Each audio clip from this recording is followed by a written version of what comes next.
Hello, Ducks hockey fans in Orange County, California, United States, Finland, Canada, and all over the world. Happy Monday, everybody. It's been several days since the conclusion of our Anaheim Ducks 30th anniversary season and the completion of the 23-24 campaign. I'm not going to lie to all of you guys. This is going to come straight from the heart. I was hoping and expecting, yes, expecting, when the puck dropped for the 30th anniversary season of our Anaheim Ducks, our team would hit the ground running. Our team would take the next step in the rebuilding and the revival phase for the season in honoring the past, present, and future. Unfortunately, it was not the case. There were some positives, there were some negatives, mostly negatives. But this was a harsh lesson, an everlasting, stinging one for our Anaheim Ducks young core and for us all. A lesson to the Ducks young core that nothing is considered easy or given.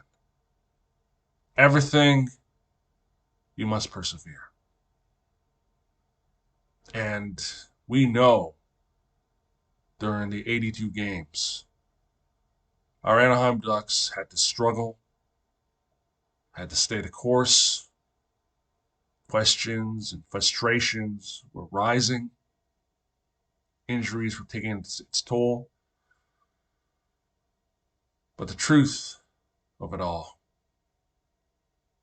that this whole season was a hard reminder for not just our Anaheim Ducks and the youth within the rank and file of our team, but to all Ducks fans that to succeed, you must persevere. And it was a hard lesson. Speaking of positives and negatives, I'll tell you what the positives are. And yes, you're probably wondering, Moose, were there any positives? There were some. Starting off with the 6-game winning streak. Before I left for the East Coast, Canada, I was expecting this team to endure some obstacles. But the 6-game winning streak, stretching from October 26th to November 5th of 2023, made me and made all Ducks fans were hoping that the rebuilding revival phase might end, with the Ducks scoring at least 6 hat tricks.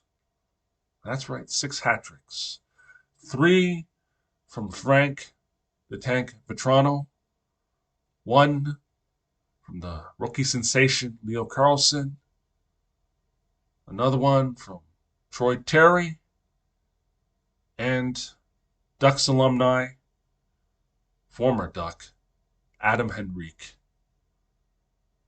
6 hat tricks, not to mention a shutout by the Ducks' backup goalie, Lucas Dahlstor, solidifying his, you could say, credentials, and hopefully one day succeeding Ducks' #1 goalie, John Gibson. But more will be covered in later videos. Dahlstor recorded the Ducks' 143rd shutout.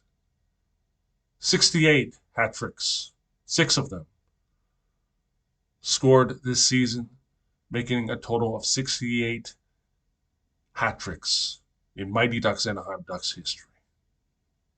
Those were the positives. Now, let's get to do negatives. Let's just focus in there like laser eye focus. 50 losses. Let it sink in. 50 losses. Why am I telling you this again and again? Well, I'll tell you why. When we say, hopefully, last season that we hope that we won't see the Ducks have most losses in a single season, we were hoping it would never happen again. Sadly enough, frustratingly enough, and annoyingly enough, it happened again with our team breaking the most losses in a single season. Again, it happened. And it's not something that I was hoping to see, nor all Ducks fans were hoping to see. But I know that some tolerated it and others were hoping that it was not the case. Sadly, it is. Yeah. It all comes down to why the Ducks have the most losses. And reason being is, of course, the special teams. First off, let's start with the power play. Power play was ranked 25th during the 23-24 season.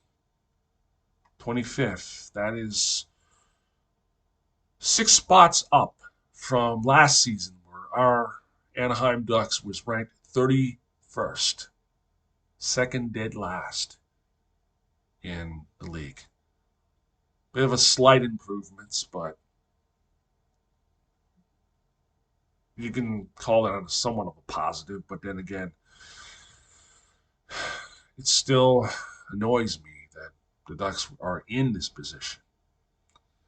In regards to penalty killing, the Ducks were ranked 31st this season. Last season, also 31st. It hasn't changed much, but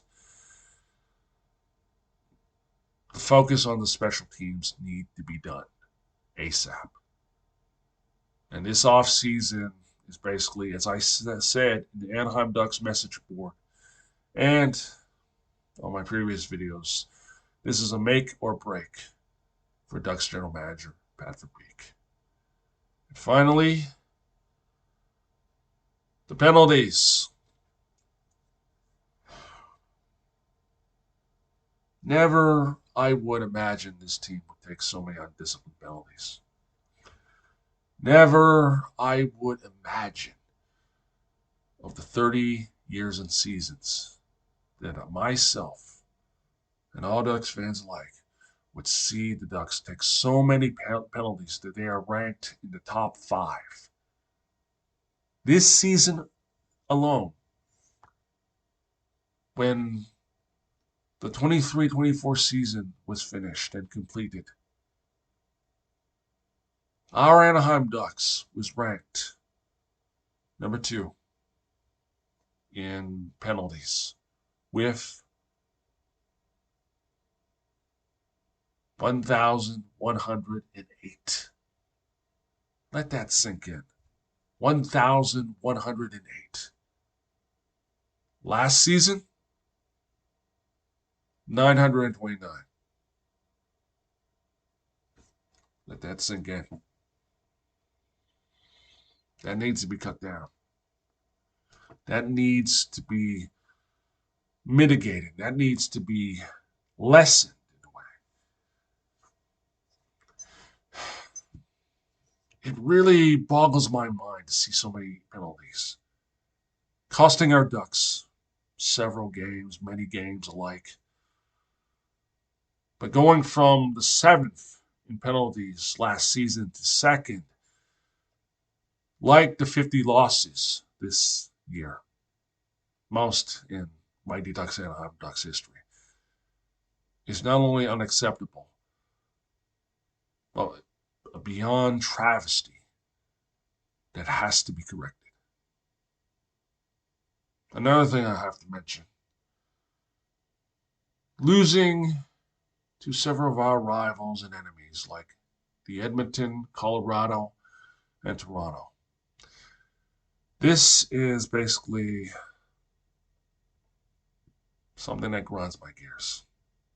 When you lose 8-2 twice, then you lose 9-2 to Toronto. We know this team could do better. But when you allow 8 to 9 goals in those games, several Ducks fans, including myself, as I always say, we question whether or not these players, and I'm not going to name names, do they really deserve to wear the Ducks D and the Mighty Ducks logo? We should have at least have seen them be consistent. But the only thing they be consistent of is losing. In losing skids, taking undisciplined penalties. I can go on and on. I could just raise my voice and speak to you about the frustration that I see. At times, you can say that I develop thick skin, like all Ducks fans do, but we know this team could do better. And as I say before, this is a hard lesson. So, as much as we look back in this season and keep our eyes forward, the 30th anniversary season of our Anaheim Ducks, in my own personal opinion, will be looked at as a stinging, harsh reminder, not just to the Anaheim Ducks and to the young guns within the team, but to all Ducks fans that, as I say, nothing is easy or given. Every day you must persevere like life and never give up. Going forward, Beaker is going to name a Ducks captain during the off season. Hopefully it won't take this long. But I won't be surprised if he's waiting for a certain free agent who would basically be a big boost to the Ducks cause. But all I can say is, and I know you're going to hate me saying this, we gotta wait and see. But for now, the countdown to the NHL draft lottery, which I'm skeptical of, will and begin shortly. Till then, I'll see you soon. Keep the faith. Go Ducks!